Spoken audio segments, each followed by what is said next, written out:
Today I wanted to share with you 6 productivity boosters for songwriters. Whatever your objective is, your role, whatever your target audience, I hope that these boosters will give you kind of like a high octane advantage as you make the world a better place with your songs. Number 1 is sleep. I can literally hear your eyes rolling right now because you've heard this your whole life and you think to yourself, yes, I know I need at least 7 to 8 hours of sleep a night. Come on, bro, this is America, this is 2020. I don't think I can do that. I mean, there's Netflix. Look, all I know is in my experience, there's 2 versions of me. There's the Sam without enough sleep, and there's the Sam with enough sleep. And it definitely affects my creativity. And honestly, if you're like me, sometimes you get your second wind right around 11 or midnight. It's really tempting sometimes, even if I don't have to because of a deadline, to just kind of burn the midnight oil creating something. And I've found that there's a cost to that. I know even this last week, there was a couple of nights I only was able to get 4 or 5 hours of sleep. And I could tell the difference. My outlook on life, my attitude, my patience threshold, how nice I was to my wife. I had to apologize at least once or twice to her because of my mood. But last night I got about 8 hours and I'm feeling great and looking forward to an amazing day today, totally fueled by sleep. Number 2 is scheduling time for songwriting. Honestly, we can't say it enough. If you don't schedule things, you tend to not do them. On the Made It in Music podcast, shameless plug, Jason Ingram said, basically, if you tell me you're a songwriter, prove it to me by showing me your calendar. Ryan Tedder, the frontman for One Republic and the co-host of NBC's Songland, he was saying he recommends spending at least 3 or 4 hours a day songwriting. I just encourage you, treat it like a date, treat it like an appointment, and you're more likely to show up. Number 3, voice memos. Whether you use Android or Apple or whatever your platform is, either there's a native app or a downloadable app that allows you to record low-quality audio notes.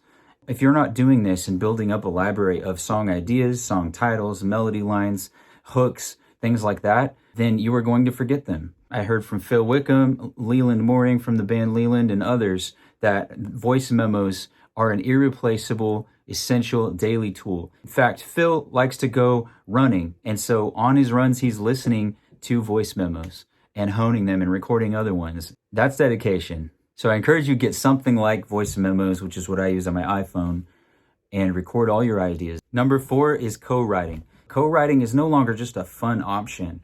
It's just a way of life. I sat down with the top CCM publisher and he told me that he's found for him that the magic number is 3 writers in a room. That way you have a higher chance of getting someone who's great at melodies, someone who's great at lyrics, and someone who's great at kind of like overall vibe or track. The bar has definitely been raised for songs, and it's hard for one person to do all of that. There's just this special magic that collaborating brings. I've heard a lot of people express difficulty with co-writing because it's hard to find that chemistry. But my experience has been the more that you co-write, the more chemistry. So I challenge you, if co-writing is something that you have not learned to embrace and enjoy, do it more. There are a lot of things in life, as you know and have experienced, that it's better to do it awkwardly for a while until you get the hang of it than not do it at all. Number 5, learn to produce your own music. As someone who owns a record producing company, this is probably a really bad business strategy to give this advice. But I've seen way too many people spend huge amounts of money to make records and record and produce their music when they're just not ready. I think it's much more wise to make all those mistakes for free on your own time. There's a time and a place to bring in a professional, but in the meantime, what if you can record your own songs, your own albums, just your own demos, until you have that collection of songs that are worth investing in to make a record?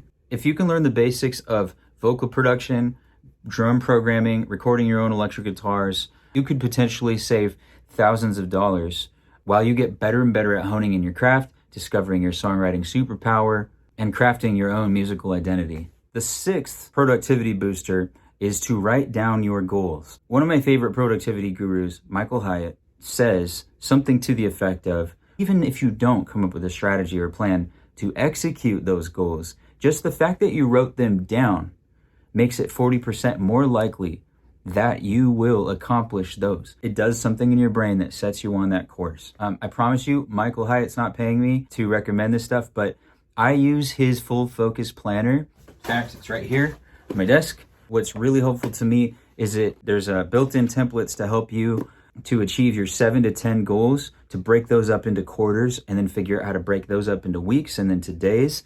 And it helps you accomplish those goals one at a time. Also challenge you to write down some goals that are bigger goals than you think you can even achieve. That's how you will move past the comfort zone into things you never thought you would do. I hope these 6 productivity boosters have been helpful to you. I'm looking forward to interacting with you guys in the comments. Cheers, and remember, build bridges, don't burn them down.